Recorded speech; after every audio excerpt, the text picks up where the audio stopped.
Assalamualaikum warahmatullahi wabarakatuh. Alhamdulillahirabbil alamin wassalatu wassalamu ala asyrofil mursalin sayyidina Maulana Muhammadin wa ala alihi wa sahbihi ajmain amma ba'du. Ingkang sangat kula hormati niki wonten Habib Nabil, semua keluarga besar Habib Mungtir, semua min usulihi wa furuhi sedanten ingkang kula hormati. Ingkang terhormat Habib Ahmad Bahar, Habib Ja'far Al-Attas, niki wonten Profesor Nazaruddin, wonten Pak Muzani, wonten Mas Nusron sedanten ingkang kula hormati. Yang spesial, saya ini punya dua permintaan. Satu, jangan diundang lagi. Dua, saya minta maaf kalau yang ingin ngundang, mohon nggak usah diteruskan. Saya akan cerita yang ilmiah. Saya terima kasih tadi sama Habib Abdullah bin Ja'far sama Ustadz Hasan Saifur Rijal. Begini, kenapa saya banyak dikutip para narasumber? Karena saya ini jenis kiai yang otoritatif. Jadi saya ini karena nggak menteri. Sehingga kalau belajar itu serius. Serius sekali. Ya alhamdulillah ini ada Pak Muzani. Orang yang bisa ngelantik seseorang jadi presiden. Masih punya utang satu. Bisa nggak ngelantik kita jadi ahli surga?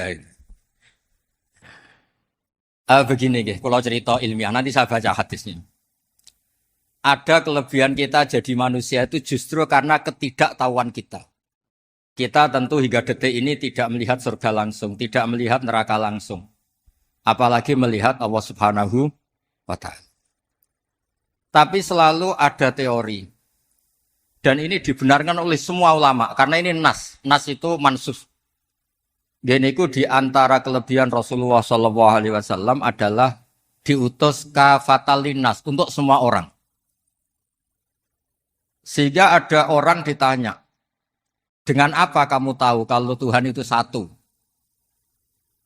Orang ini dengan enteng menjawab, innal isnaini, angka 2, 3, 4 dan seterusnya.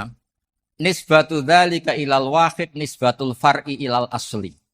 Jadi segampang itu nerangkan ayat qul huwallahu ahad. Allah itu satu.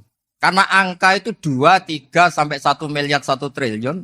Nisbatu dzalika ilal wahid, nisbatul far'i ilal asli. Semua itu asal usulnya satu. Begitu juga begitu gampangnya Syekh Nawawi Al-Bantani menerangkan. Kenapa bismillah itu dimulai ba. Huruf hijaiyah kan alif, tapi kalau bismillah dimulai dari satu ba. Ba itu ada titik satu. Anda gambar kambing, gambar apa saja. Gambar Anda entah baik entah jelek, itu tetap dimulai satu titik. Nah, satu titik ini disebut nuqtatil wujud, asal usul wujud. Sebab itu kitab I'anatul Thalibin, tadi Habib Nabil cerita sanad-sanadnya Mbah Mun. Sebetulnya kalau boleh angkuh, yang berhak cerita itu saya, karena kitabnya milik saya. Tapi beliau tak kasih terus cerita, ya alhamdulillah. Ada penyambungnya. Nanti tak kasih lagi beliau. Ya memang yang paling berhak beliau karena turunannya itu. Tapi kitabnya dari saya, jadi ya satu-satu. Kitab I'anatul Thalibin itu dikarang oleh ulama top. Namanya Said Abi Bakar Sato. Beliau punya murid yang sangat terkenal di Indonesia. Namanya Syekh Mahfud At-Turmusi. Syekh Mahfud ini punya murid diantaranya yang paling terkenal tentu Mbah Hashim sama Mbah Ahmad Dahlan. Pendiri Muhammadiyah. Jadi kemudian kitab I'anah ini populer sekali untuk menerangkan fikih-fikih di Indonesia. Termasuk cerita bahwa wujubul jihad itu wujubul wasail lal maqasid. Jadi jihad itu wajib, itu wujubul wasail lal maqasid. Saya mencari di sarah. Sekiranya dakwah itu bisa tidak dengan jihad, dengan pengajian kayak Majelis Rasulullah, kayak Majelis Nurul Mustafa, kayak kiai kampung, itu sudah cukup karena sudah isolul maksud, orang sudah menjadi kenal Allah Subhanahu wa Ta'ala.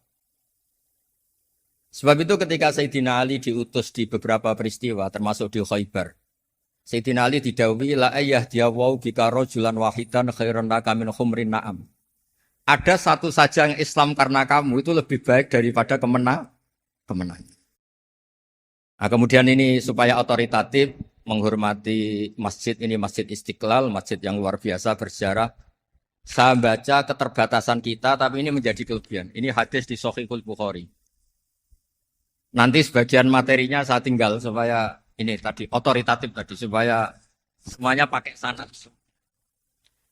Ini hadis dari Sahihul Bukhari sehingga Anda tidak perlu tanya ini sahih apa enggak. Karena ini di Sahih Bukhari ikutnya nomor hadisnya itu 6408. Monggo kalau mau dihafal. Biasanya jenengan kan hanya apa Arba'in Nawawiyah. Ini hadis ini nomor 6408. Ada keterbatasan yang akhirnya menjadi kelebihan kita, yaitu kita tidak tahu Allah Subhanahu wa taala. Suatu saat para malaikat ditanya, apakah mereka yang membaca tasbih di sini misalnya di Istiqlal ini ngerti saya, kata Allah. Kata malaikat tidak tahu. Fayaqulu hal ra'auni. Qal fayaqulu la wallah ma ra'auka. Qal fayaqulu kaifa la ra'auni. Yaquluna la ra'auka kanu asyadda laka ibadatan wa asyadda laka tamjidan wa aktsara laka tasbihan. Andaikan manusia itu ngerti engkau ya Allah, maka tasbih mereka ini akan lebih dari kita. Saya beri contoh, ini terutama untuk zuriat Rasulullah SAW. Nabi itu manusia, basar. Tapi lakal basar. Nabi ketika muji Allah SWT ini supaya kalau sholat jangan hayati. Misalnya pertama muji begini. Lakal hamdu mil'us samawati wa mil'ul ardi. Kebanyakan di Jawa memang baca pakai rofaknya mil'u. Tapi di beberapa sanad dibaca mil'ah, itu urusan i'rab lah. Engkau itu saya puji seluas langit dan bumi. Seluas langit dan bumi. Seluas langit dan bumi itu enggak keren. Karena langit ini tetap mahsurah. As-samawat ini apapun luasnya langit itu tetap terbatas. Bumi apapun luasnya juga terbatas. Apa yang diteruskan oleh Rasulullah SAW? Wa mil'u ma syi'ta min syai'im ba'du. Dan pujian saya ini ya Allah sesuai kehendakmu, sejumlah kehendakmu. Karena ini yang tidak terbatas.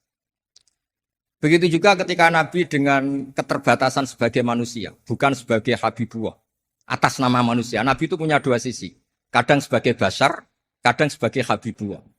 Dan sama-sama penting untuk mengawal Islam ini. Saya ulang lagi, sama-sama penting untuk mengawal Islam ini. Ketika Nabi sebagai Bashar, ngendikan begini. La nufsi tan Allahumma lakal hamdu hamda yuafi ni'amaka, misalnya pakai mukhatab wa yukafi umazidak. Saya memuji engkau ya Allah dengan pujian yang sesuai jumlah nikmatmu. Wa yukafi umazidak, dan bisa berserasian dengan tambahan-tambahan nikmat. Tapi apapun luasnya nikmat itu terbatas. Sehingga Nabi nambahi, la ukhsi thana'an alita anta kama atneta ala nafsik. Saya muji ini tidak terhitung. Sama sejumlah pujian yang engkau lakukan. La uksi atau la nuksi sana alika anta kama atneta ala nafsi.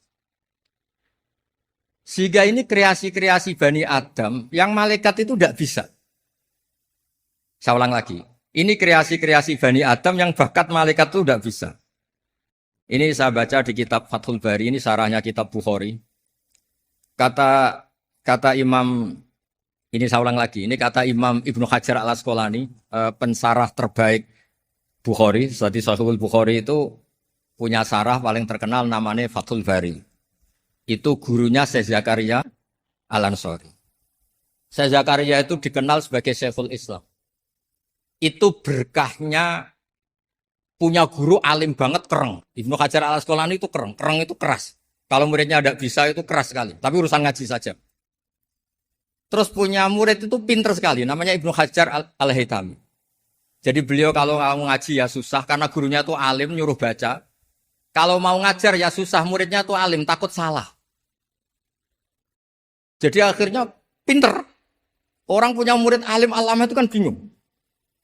Makanya saya tidak suka kalau Profesor Nazar ngaji saya. Nanti ngoreksi repot. Sudah gitu Islamnya beliau formal, karena Menteri Agama, saya non formal. Lama-lama Islamnya beliau legal, saya ilegal. Kan jadi repot nanti. Makanya tadi tak bully, tak cocokkan. Kalau jenengan Menteri Agama sampai akhirat, berarti top. Tapi kayaknya di akhirat saya yang ngelamar jadi Menteri Agama. Enggak, ini enggak penting. Ini hanya gojlokan saja supaya kelihatan bahwa menteri pun juga warga nopo Indonesia. Begini kata Ibnu Hajar al Asqalani, ini saya baca ya supaya penghormatan saya sama Habib Umar Hafid. Saya ini baca kitab beliau khatam serius, namanya Taujihun Nabi li Mardoti Bari, yang ditulis oleh Ustadz Fahmi bin Ali bin Ubaidun. Saya baca banyak, termasuk ketika beliau punya manhaj yang tidak populer, kata beliau, fala buddha antuwat tina nafsaka ala annana khudamatu hadal kaun. Kamu harus yakin bahwa tugas kiai, tugas ulama itu khudamatu hadal kaun, mengkhidmati semua alam raya ini. Dan jangan pernah putus asa, misalnya melihat non-muslim, terus kamu putus asa, ini non-muslim enggak? Bisa saja suatu saat rubbama aslama fakhasuna islamu. Bisa saja dia Islam fakhasuna Islam. Nah, ini wirasah nabawiyah, karena dulu Nabi ketika dari kampung Abdi Yalil dan disakiti, malaikat Jibal itu usul supaya kampung itu dihabisi. Kata Nabi apa? La bal arju ayukhrijawah min aslabihim ma ya'budu wa la yusyriku bihi syai'an. Bisa saja bapaknya masih kafir, anaknya Islam, cucu-cucunya napa? Islam. Kayak apa Nabi itu? Rojaknya Masya Allah. Nah, kemudian ini kembali ke tasbih tadi. Kata Ibnu Hajar al Asqalani, yukhadu min hadal hadis anna dzikral hasil min bani Adam a'la wa asyrafu min adzikri al hasil min al malaikah. Li khusuli dzikril adamin ma akasratis syawaghil wa wujudis sawarif wa sudurihi fi alamil ghaibi bi khilafil malaikati fi dzalika kullih. Jadi kita ini enggak melihat Allah langsung, enggak melihat surga langsung, enggak melihat neraka langsung. Tapi cara kita zikir, wis nak wis di neraka yo nuwangis tenan. Padahal yo ora mesti mlebu neraka, lha nuwangis tenanan. Kayak apa iman kita? Nah, iman seperti ini sesuai kriteria awal sing dikersana Allah, alladzina yu'minuna bil ghaib. Maka andekan saya ini kok dikasih mukasyafah sama Allah untuk melihat surga, saya milih enggak melihat supaya ngikuti yang tetap ghaib. Nanti kalau saya melihat langsung kemudian iman, kata Allah, akeh tunggali aku iman mau melihat itu. Jadi kadang-kadang keterbatasan kita ini penting. Makanya masyhur Nabi pernah ngendikan tuba liman ro'ani wa amanabi. Tapi wa tuba liman lam yaroni wa amanabi. Kalau orang melihat saya kemudian iman itu biasa. Ini orang zaman akhir tidak melihat saya tapi iman. Kadang-kadang itu enggak lewat Habib yang ganteng itu enggak, lewat Mudin. Mudin di kampung rapati di duwe. Ngono iku mulang tauhid ya mandi. Islam itu digawa Habib ya mandi, digawa menteri ya mandi, digawa Mudin ya mandi. Karena Islam itu kafatal, napa kafatal. Nah, yang enggak dipunyai malaikat adalah tadi seperti cerita saya tentang Imam Amudi. Segampang itu. Makanya di tradisi pondoknya Mbah Maimun itu ada tradisi qaddimid dirayah ala riwayah. Logika riwayat itu penting karena itu menjadi nyaman. Ya kayak tadi, Allah itu satu. Ketika kita berpikir angka 2, 3 sampai sekian miliar, sekian triliun, nisbatu dzalika ilal wahid, nisbatul far'i ilal asl. Semua itu dibanding angka 1 adalah cabang. Gambar kayak apa ruwetnya, dinisbatkan asal usulnya mesti satu nuktoh, yaitu satu titik. Nah satu titik ini kata pengarang I'anatul Thalibin, bi kana makana wa bi yakunu mayat. Nah kemudian terakhir, ini enggak boleh lama-lama. Kalau lama-lama nanti sampean pinternya nyanyi saya, jadi itu sudah itu. Tapi enggak apa-apa lah. Saya ini termasuk kiai yang sudah diundang. Ini termasuk Pak MPR, enggak boleh ngundang saya. Pak Nusron apalagi enggak boleh. Itu kalau di kampung sama saya hormat, kalau di sini kok kayak menteri gitu. Menteri betul tapi. Lah gurunya dia itu teman saya gitu. Jadi tanya ini kalau enggak percaya. Makanya kalau sama saya beliau cium tangan, saya sebetulnya ya enggak siap dicium tangan menteri itu enggak siap. Apalagi dihormati Pak Nazar enggak siap. Nanti dikira minta haji malah repot. Repot. Saya ini tadi bisik-bisik itu urusan ilmu tasawuf, enggak ada urusannya dengan haji. Nah. Cocokan. Kenapa beliau suka ilmu tasawuf? Saya kan sering lihat beliau ceramah di TV. Katanya obat Gus obat. Orang kalau belajar tasawuf kan kepenak itu. Kayak wis ahli swarga kan kepenak di tasawuf itu kan mang.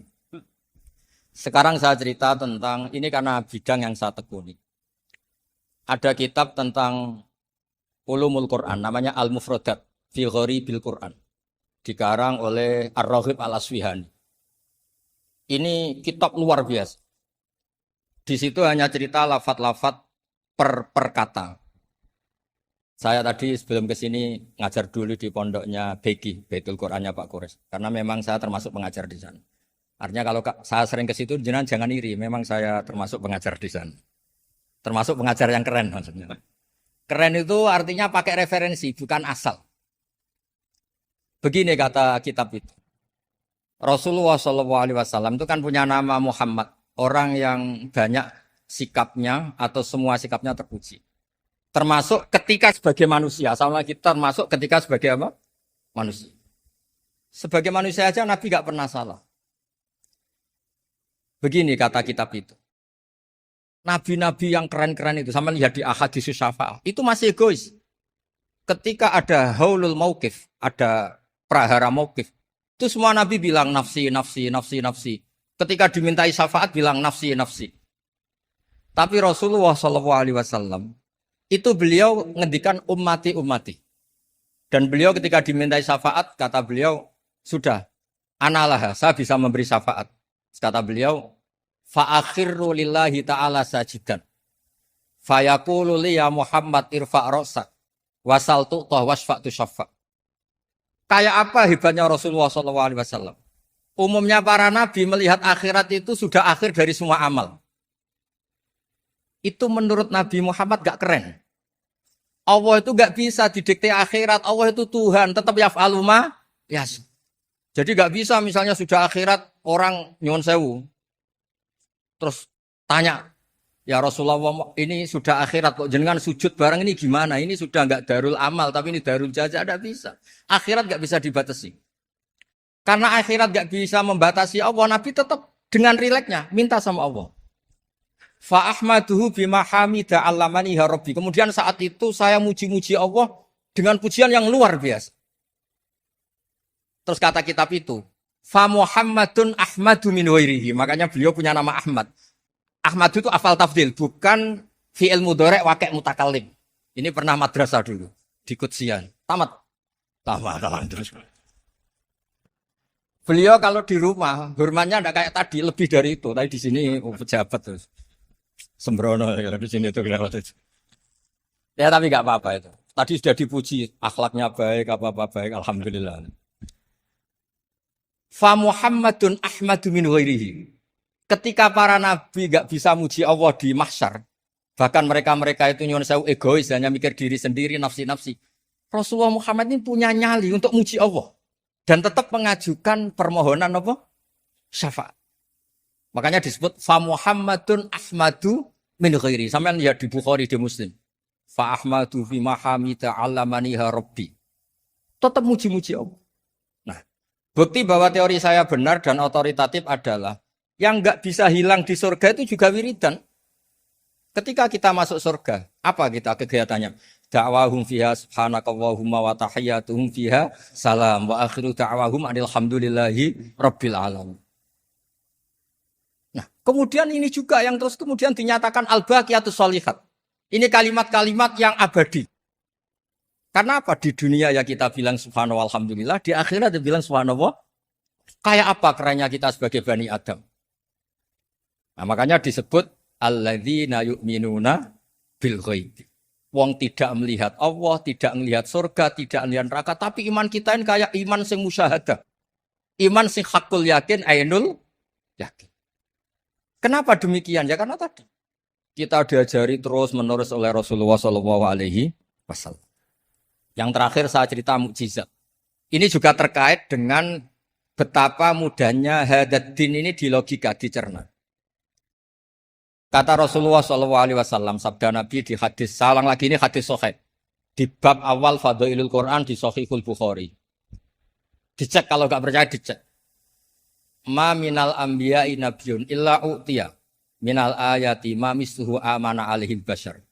Wa innama kana alladhi utitu wahyan auhahu wa ilayya fa arju an akuna aktsarahum tabi'an yaumal qiyamah. Enggak ada nabi kemudian kecuali dikasih wahyu, dikasih mukjizat. Dan mukjizat ini dahsyat sehingga orang itu dipaksa iman. Kayak Nabi Soleh, Ada unta besar keluar dari batu. Nabi Musa punya tongkat di apa?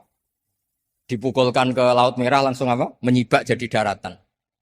Tapi kata Nabi Muhammad SAW, saya tuh tidak punya mujizat kayak itu, juga gak ingin. Saya ini dikasih mujizat Al-Quran.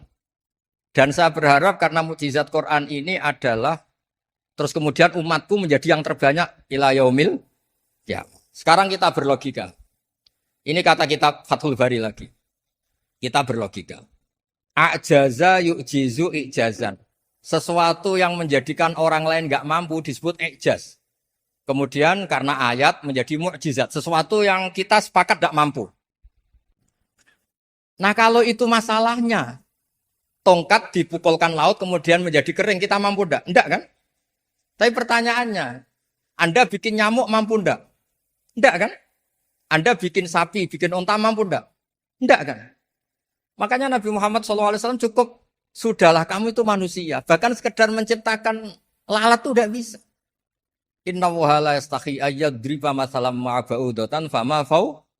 Kemudian mukjizat ini sama Nabi dicontohkan hal-hal yang keseharian kita. Wa min ayatihil lailu wan naharu wasyamsu wal qamar. Sekarang peristiwa laut dibelah Nabi Musa dengan matahari yang enggak pernah turun mesin, itu keren mana coba? Keren matahari yang enggak pernah turun.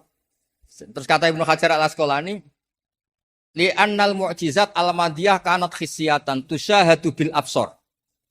Kana qati soleh wa asa Musa. Wa mu'jizatul Qur'an tusyahadu bil basiro. Fakana man yattabi'uhu atau yatba'uhu li ajliha aksar. Fa innal ladhi yusyahadu bil absor yang qaridu binkirodi musyahidihi. Wal ladhi yusyahadu bil basiro bakin. Ya, saya ulang lagi, bakin. Ya, bagian terus disaksikan orang sing ja'a badal awali mustamirra. Begini logikanya. Mukjizat kayak nakoti soleh atau Asa Musa yang terkenal. Saya andaikan jadi umatnya Nabi Musa terus dikasih tongkat itu. Terus bisa apa coba? Ketika kita punya utang disuruh nyaur ya nggak bisa dipakai jaminan kan. Sudah gitu orang tanya ini asli apa enggak? Kalau asli buktikan.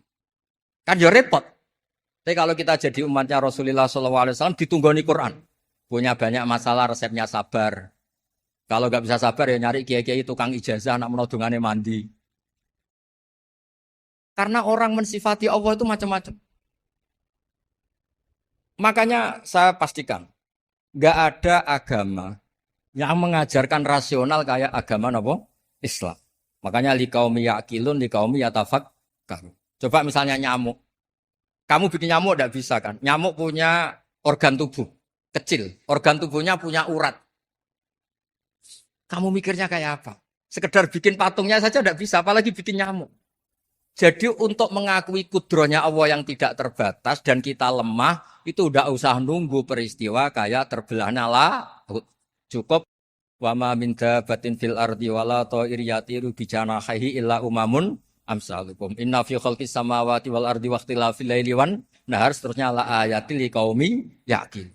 Nah, gara-gara pola yang diajarkan Nabi itu ila yaumil qiyamah orang tetap Islam karena nyaman dengan kepastian mukjizat ini baqiyah ila yaumil qiyamah. Itu kayak apa baiknya Nabi? Makanya saya suka tadi burda yang dibaca. Ada ulama kayak Muhammad bin Said Al-Busiri yang ngarang burda. Itu kalau berpikir itu sederhana. Ngeten lho Gusti, malah nerangno pangeran. Lama da'awa da'ina li ta'ati bi akramir rusli kuna akramal umami. Ngeten lho Gusti, karena Rasul Muhammad itu terbaik, ya logikanya umatnya juga terbaik. Jadi lama da'awa da'ina li ta'atihi bi akramir rusli mesti kuna akramal umam. Jadi burda ini saking manjanya sama Allah sampai bilang gini. Wala yadi ka Rasulullah jahu ka bi idzal karimu tajalla bismimun takim. Ya Allah, engkau telah menamai Nabi engkau itu Raufur Rahim. Yang penuh kasih sayang, yang sohibus syafaat. Maka ketika engkau ingin nyiksa kami dengan alasan engkau ini al-muntakim, dat yang bisa nyiksa orang maksiat. Jenengan harus ingat ya Allah, bahwa Nabi kita itu Nabi yang engkau gelari Raufur Rahim. Ya kalau gitu jangan jadi nyiksa. Terus gunanya apa digelari Raufur Rahim reso nyafaati gitu. Itu jenis. Wala yadi ka Rasulullah jahu kabi idal karimu tajalla bismi muntak. Terus fa inna min judika dunya wa darrataha wa min ulumika ilmal lauhi wal qalam. Dan itu juga yang dibuktikan Rasulullah SAW. Sampai beliau ngendikan likulli nabiyyin da'watun mustajabah wa akhtabi da'wati syafaatan ummati yaumal qiyamah. Semua nabi itu punya doa yang mustajab dan semuanya sudah dipakai di dunia. Tapi saya menyimpan jatah itu supaya saya tetap punya hak syafaat fi yaumil qiyamah. Terus ini bukti-bukti bahwa ilmu yang selama ini diajarkan para habaib, para kiai itu otoritatif. Saya hanya bantu jenengan memastikan kalau hadis itu sahih dimaknai oleh ulama-ulama yang kredibel. Ya, perjanjian terakhir tadi. Saya ini termasuk kiai yang sergap. Tanya Mas Nusron, Pak Muzani juga pernah ke rumah saya. Meja saya itu isinya ya kitab. Habib Nabil pernah ke kamar, isinya kitab. Jadi kalau jenengan ngundang saya itu berhadapan-hadapan sama hukumnya Allah. Yaitu ganggu orang belajar gitu aja. Assalamualaikum warahmatullahi wabarakatuh.